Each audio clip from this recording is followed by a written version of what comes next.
नमस्कार दोस्तों, स्वागत है आप सभी का आपके अपने YouTube चैनल सिंपल मार्ग में। दोस्तों, अगर आप हमारे WhatsApp ग्रुप को ज्वाइन करना चाहते हैं तो डिस्क्रिप्शन में उसका लिंक दिया है, वहां जाकर आप हमारे WhatsApp ग्रुप को ज्वाइन कर सकते हैं। नर्मदे हर। दोस्तों, नर्मदा परिक्रमा की इस यात्रा का आज अपना 77वां दिन है। बुधवार 21 मार्च 2018 विक्रमपुर से नूनखान, शाहपुर, जोगी टिकरिया, देवरा, धुर्रा, रामघाट से लूटगांव। हम सुबह 5:30 पर जागे और अनिवार्य नित्य कर्म के बाद बहुत ताकत से चलने वाले हैंडपंप पर स्नान किया। इसके बाद प्रातःकालीन पूजन अर्चन किया और फिर 7:15 पर इस आश्रम और नलकूप को नर्मदे हर करके सामने के घर की माताजी को चाबी लौटा हम आगे बढ़े। सुबह के इस ठंडे मौसम में हम जो बातें आपस में कर रहे हैं उनमें कुछ गर्मी है। मुद्दा है कल रात्रि में लाए गए फ्रूटी और लच्छी पर खर्च किए गए पैसे। एक समय के भोजन पर इतने पैसे खर्च करने को लेकर हमारे बीच कुछ कहासुनी चल रही है।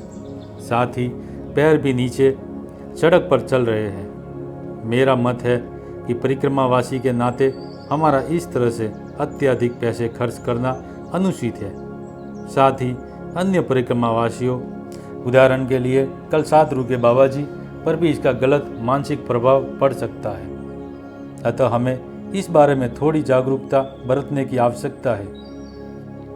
पर रवि जी का मत है कि जब हम सारा दिन बिना कुछ खाए पिए चले रहते हैं, इतनी दूरी तय कर रहे हैं, ऐसे में कम से कम एक समय तो शरीर को पोषण दे सके ऐसा कुछ समय अवश्य ही खाना चाहिए और उसमें पैसे नहीं देखना चाहिए। दोनों अपने ही तर्क को सही मान रहे हैं, इसलिए अब आपस में सुप्पी तय है।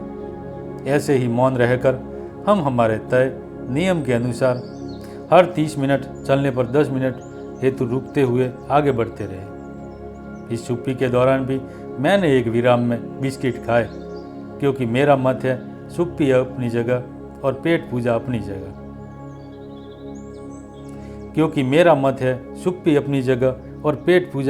जगह। आखिर दोनों का अपना अपना महत्वपूर्ण स्थान है। पर रवि जी का अनशन जारी रहा। अगले विश्राम के समय मेरे अनुरोध पर उन्होंने भी अपना अनशन तोड़ा और फिर हमने एक छोटे से होटल से कुछ भजिए लेकर खाए। मैंने चाय भी पी। चलते हुए हम प्रातः 10 बजे शाहपुर में आ गए। नगर की शुरुआत में ही एक सेवाभावी परिवार के निमंत्रण पर हम उनके घर गए, जो सड़क से लगकर ही बना हुआ था। यहाँ करीब 8-10 अन्य परिक्रमावासी भी है, जो अलग अलग समूह में है। वे लोग सदा व्रत लेकर अपने दोपहर का भोजन प्रसाद बना रहे हैं, पर हम आगे बढ़ेंगे, इसीलिए हमने उन घर के लोगों के आग्रह पर चाय प्रसाद और दूध प्रसाद लिया। घर की माताजी ने हमारे निकलते हुए हमें चोरी से अपनी सासू माँ के कलेश से बचते हुए प्रत्येक को 10-10 रुपये दक्षिणा भी दी। परमार्थ से भी किसी को दिक्कत हो सकती है और उसके लिए भी किसी को चोर की तरह व्यवहार करना पड़ सकता है। ये देख मन को थोड़ा अजीब जरूर लगा, परंतु माताजी के इस स्नेह हेतु हमने उनका साधुवाद माना और सभी उपस्थितों को नर्मदे हर कर आगे बढ़े। अब दिन ब दिन गर्मी बढ़ती जा रही है, अतः हमने यहीं के बाजार से दोनों के लिए एक एक टोपी खरीदी, ताकि सूर्य देवता की तेज धूप हमारी चाल को अधिक बाधा न पहुंचाए। चलते रुकते हम दोपहर की धूप सहते हुए 1:15 पर जोगी टिकरिया में आ गए। सड़क किनारे ही छोटी सी साइकिल सुधारने की दुकान वाले व्यक्ति ने हमें अत्यधिक प्रेम और आग्रह से अपने दुकान में बुला ले गए। हमें पानी पिलाया और 10 रुपये दक्षिणा आगे कुछ खा लेने हेतु दी। इस व्यवहार से एक बार पुनः हम थोड़े भावुक हुए बिना नहीं रह पाए।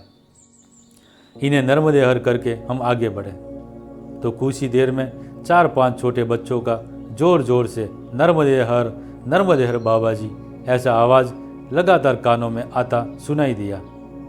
हमने पीछे मुड़कर देखा तो कुछ 2 से लेकर 6 वर्ष तक के 4-5 बच्चे उनके घर के सामने, जहाँ से अभी अभी हम निकले थे, वहाँ खड़े हो पुकारा कर रहे थे। हमने भी मुड़कर उन्हें प्रणाम किया और हाथ हिला उनका अभिवादन कर आगे बढ़ने को तैयार हुए। पर इसी दौरान उनमें से कुछ घर में जाकर उनके बूढ़े दादाजी को बुला लाए।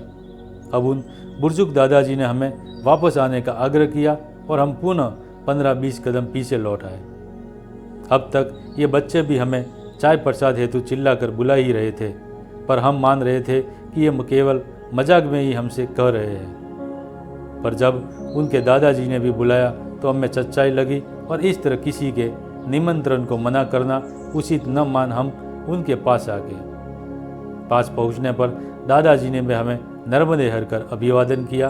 हमने भी उन्हें नर्मदे हर कहा। वे हमें सड़क के उस पार की एक चाय दुकान पर ले आए, पर रवि जी चाय नहीं लेंगे, अतः उन्होंने हम दोनों को एक एक पार्ले जी बिस्किट का पैकेट लेकर दिया। ये देख वे सभी बच्चे खुशी से झूम उठे। उनका वो अबोध आनंद अविस्मरणीय है। इनसे आगे बढ़ने की अनुमति ले नर्मदे हर कर हम चलते हुए 50 मीटर आगे आ गए। यहाँ पर एक छोटा सा बोर्ड सड़क किनारे ही लगा है, सावधान ये नर्मदा नदी है। बोर्ड को देख कुछ भी समझ नहीं आया कि ये धमकी है या सूचना या फिर जानकारी। वैसे मन ने कहा ये शायद टूरिस्ट परिक्रमावासियों के लिए हो कि संभल जाओ, वरना आप छोटा नाला या नदी प्रवाह मान इसे पार करके उस पार ना बढ़ जाओ। जैसे मंडला में हमें कुछ लोग मिले थे जो इसी तरह मैया के प्रवाह का उल्लंघन कर दक्षिण तट से एक बार पुनः उत्तर तट पर पहुंच गए थे और अपना रिकॉर्ड बनाने से चूक गए थे। शायद इसीलिए ये बोर्ड लगाया गया हो कि कोई वाहन वाला अपना रिकॉर्ड बनाने से चूके नहीं। हम भी ये मुख्य हाईवे छोड़ अंदर की सड़क पर बढ़े और 2 मिनट के भीतर ही मैया के निर्मल जल में डिंडोरी नगर के आसपास की गंदगी और कूड़ा पन्नी आदि प्रवाहित करते प्रवाह पर बने घाट पर आ गए। यहाँ अभी एक परिक्रमावासियों की बस आगे बढ़ने को सज्ज हो रही है। हमने तट पर जाकर मैया को पुनः एक बार प्रणाम किया। आखिर हम भी तो माई से कुछ दिनों के अंतराल के बाद ही मिल रहे थे। और फिर सामान रख हमने स्नान किया। इस दौरान अनायास मेरा ध्यान बस की ओर गया। बाकी तो सभी लोग अपने अपने कामों में व्यस्त थे, पर सफ़ेद वस्त्र पहने एक माताजी जो आयु में अधिकतम 35 से 40 वर्ष की होगी, एक बेंच पर बैठ हमारी ही हरकतों को देख रही थी। इनके साथ यहीं का एक छोटा 8-10 वर्ष का बालक भी था, शायद जिनसे वे यहाँ की जानकारी ले रही थी। पर इस तरह हमें स्नान करते उनका देखना मुझे कुछ अजीब लगा, पर हमने उस ओर ध्यान नहीं दिया। हमने स्नान किया और नर्मदा मैया को अगरबत्ती दीपक लगाकर उनका पूजन किया। यहाँ पानी साफ है, पर तल में बहुत से पॉलीथीन आदि स्पष्ट देखे जा सकते हैं जो मैया को गंदा कर रहे थे। साथ ही सामने के तट के पास से कुछ गंदे पानी की नालियाँ भी मैया में मिलती हुई दिखाई दी। तो अत्यधिक शोभ और पीड़ा पहुँचाने वाला दृश्य लगा।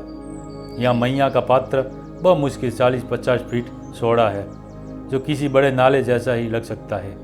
हम गीले कपड़े आदि उठा सामान समेट मैया को हाथ जोड़ आगे बढ़ने के लिए ऊपर आए तो सामने ही बने एक टीन शेड के छोटे से कमरे रूपी आश्रम में माताजी ने हमें दोपहर भोजन प्रसाद हेतु बुलाया। हम जाकर बैठे। या महाराष्ट्र के भी एक परिक्रमावासी गत 2 दिनों से रुके हैं। उन्होंने भी नर्मदे हर किया और वे विश्राम हेतु पीछे कई बने अपने कक्ष में चले गए। माताजी ने हमें भोजन परोसा। हमारे भोजन करने के दौरान ही वो सफ़ेद सलवार कुर्ते वाली माताजी जो अभी बाहर बेंच पर थी ने अंदर आकर हमसे अनुमति ले हमें 100 रुपये ऐसी दक्षिणा दी और प्रणाम साष्टांग दंडवत किया। उनके परिक्रमावासियों के प्रति इस तरह के अत्यधिक समर्पण के भाव देख हम थोड़े आश्चर्यचकित से रह गए।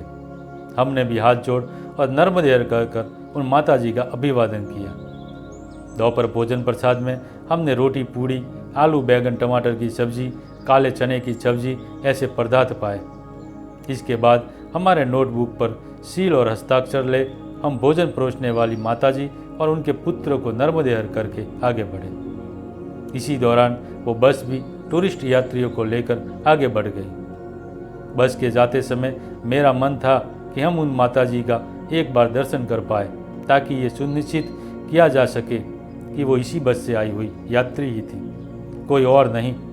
पर यह संभव न हो सका, और ना ये बात मैंने रवि जी से कही। मेरे मन में कुछ शंका थी, क्योंकि हमारे स्नान और बाकी समय के दौरान एक भी बार मैंने उन्हें किसी अन्य यात्री से कोई भी बातें करते नहीं देखा, जो मुझे कुछ अजीब सा लगा। इसी वजह से मन में एक विचार आया, जिस वजह से कौतूहलवश देखना चाहता था। यहाँ से आगे निकलते निकलते ही पीछे खेत में काम कर रहे मजदूरों ने अमरूद खाने का निमंत्रण दिया, जिसे हमने स्वीकार किया। वे हमारे लिए 2 बड़े बड़े अमरूद ले आए और उन्हें खाते हुए हम लोग इन्हें नर्मदेहर करके आज शाम के विश्राम स्थल की दिशा में आगे बढ़े, जो है रामघाट।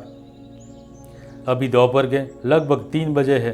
कई टीले, खेत और सपाट मैदान पार करते हुए तुर्रा गांव की सीमा में हम चल रहे हैं। सामने दूसरे तट पर दूर तक फैला हुआ डिंडोरी नगर हम देख पा रहे हैं। अनायासी श्री लाला राम चक्रवर्ती जी की याद हो आई, पर हमने उन्हें सामने के तट पर पहुंचने पर ही फ़ोन करने का तय किया है। अतः अभी उन्हें हमने फ़ोन नहीं किया, क्योंकि हम नहीं चाहते कि हमारी वजह से वे अपने ज़रूरी कार्य छोड़ हमसे मिलने आए। रास्ते में एक घर से एक माताजी और उनकी बहू ने भी हमें आग्रह से चाय प्रसाद हेतु उनके घर के आंगन में रोके रखा, पर हमने केवल पानी पिया और हमारे कमंडल में भी जल भर लिया। इन सास बहू की जोड़ी का व्यवहार देख अनायासी एक बार पुनः सुबह के सासू बहू के जोड़ी की याद हो आई। यहाँ से आगे चलते हुए बहुत से घुमावदार और उलझन भरे ग्रामीण रास्ते पार करते हुए बहुत ही थक जाने पर हम शाम 6 बजे अंधेरा होते होते रामघाट पहुँचे। ये घाट लूट गांव के थोड़ा आगे मैया के तट पर स्थित है। उन्होंने प्रेम से हमारा स्वागत किया और आसन लगाने की जगह बताई। चूँकि कुछ ठंड है और अब अंधेरा भी हो रहा है, अतः आसन लगाने के बाद हमने आश्रम के नलकूप पर ही हाथ पांव मुँह धोए और फिर संध्या की पूजा की। इस आश्रम की संचालिका साध्वी माताजी मीरापुरी जी है। आश्रम व्यवस्थित है और बहुत ही विस्तृत क्षेत्र में फैला हुआ है। यहाँ पर कुछ लोग आश्रम संचालन में कुछ सामग्री आदि देने की पेशकश लेकर आए हुए हैं, जिनका माताजी के साथ में कुछ डिस्कशन चल रहा है। हम हमारे लिए आवंटित कक्ष में लेखन कार्य और विश्राम करते रहे। रात्रि 8:30 पर बुलावा आने पर हम भोजन प्रसाद हेतु गए, जिसमें हमें गर्मा गर्म खिचड़ी और नींबू का अचार मिला। खुले आंगन में बैठ दूर सामने प्रवाहित होती मैया को देख ऐसे ठंडे मौसम में गर्म खिचड़ी प्रसाद खाकर आनंद आ गया। इसके बाद हम हमारे कक्ष में आ गए और फिर रात्रि 9 बजे निद्रित हुए। आज भी हमने कल की भांति लगभग 42 किलोमीटर की यात्रा की है, इसलिए हम आनंदित हैं। और अब यहाँ से आगे एक बार पुनः हम मैया के साथ ही किनारे किनारे चल पाएंगे, ये सोच वो आनंद अनायासी दुगना हो रहा है। बाहर काफ़ी ठंड है, पर हम कक्ष में हैं तो यहाँ उसका प्रभाव कुछ कम है। नर्मदा माई के हम पर इतने ध्यान और प्रेम को हम प्रतिपल अनुभव करके स्वयं को अत्यधिक भाग्यशाली अनुभव कर रहे हैं, जिसके बारे में सोचते हुए ही आंखें बंद हो मन की बातों को विराम दे शरीर को विश्राम देने लगी। नर्मदे हर। दोस्तों, अगर आपको हमारा वीडियो अच्छा लगा हो तो लाइक करें, अपने मित्रों में शेयर करें और हमारे चैनल को सब्सक्राइब जरूर करें। नर्मदे हर।